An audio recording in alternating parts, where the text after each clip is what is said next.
بسم اللہ الرحمن الرحیم۔ میرے بھائیوں اور بزرگوں اور دوستوں، قرآن مجید کا مقصد معلوم ہونے کے بعد تمہارے دل میں یہ خیال آتا ہوگا کہ اللہ تعالیٰ کون ہے۔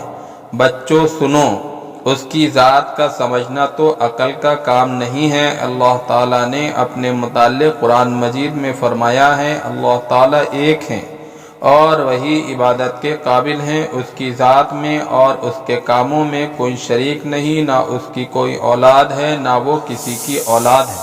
وہ آسمانوں اور زمینوں کا نور ہے، وہ ہمیشہ سے ہے اور ہمیشہ رہے گا۔ اس کو نہ نیند آتی ہے نہ اونگ۔ آسمانوں اور زمینوں میں جو کچھ ہے سب اس نے پیدا کیا۔ بغیر اس کی مرضی کے کوئی اس کے سامنے کسی کی سفارش بھی نہیں کر سکتا ہے۔ جو کچھ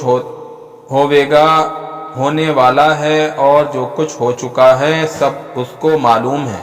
آسمانوں اور زمین میں کوئی چیز ایسی نہیں جو اس کے علم میں نہ ہو۔ وہ اس کا انتظام کرنے سے تھکتا نہیں۔ آسمانوں اور زمین میں جو چیز ہے وہ اس کی تعریف اور پاکی بیان کرتی ہے۔ وہی پیدا کرتا ہے وہی پیدا کرتا ہے، وہی موت دیتا ہے، وہی موت کے بعد قیامت کے دن پھر زندہ کرے گا۔ اللہ سب کچھ کر سکتا ہے، اس کی مرضی کے بغیر کوئی کچھ نہیں کر سکتا۔ جہاں کہیں ہم ہوتے ہیں وہ ہمارے ساتھ ہوتا ہے، وہ ہمارے دلوں کی بات بھی جانتا ہے۔ وہی سب کو رزق دیتا ہے، جس کو چاہے تھوڑا دے، جسے چاہے بے حساب دے۔ اس کے اختیار میں ہے، جسے چاہے سلطنت دے، جس کی چاہے سلطنت چھین لے، جسے چاہے عزت دے، جسے چاہے ذلت دے۔ دنیا کی سب بھلائیاں اسی کے ہاتھ میں ہیں۔ وہی اولاد دیتا ہے، جسے چاہے بیٹے دے اور جسے چاہے بیٹیاں، جسے چاہے دونوں اور جسے چاہے کچھ نہ دے۔ وہ کسی کو بھلائی دینا چاہے تو کوئی اس کو بدل نہیں سکتا، اور جو تکلیف کا مستحق ہوتا ہے اسے بدلنے والا بھی کوئی نہیں۔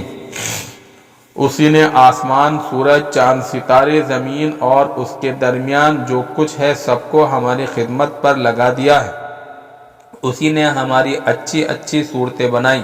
اس نے ہم کو اس لیے پیدا کیا کہ اس کی عبادت اور فرما برداری کریں۔ اس نے حضرت محمد صلی اللہ علیہ وسلم کو اپنا آخری نبی بنا کر بھیجا اور حضرت محمد صلی اللہ علیہ وسلم پر اپنا آخری کلام قرآن مجید نازل فرمایا کہ میں اس کی حفاظت کروں گا۔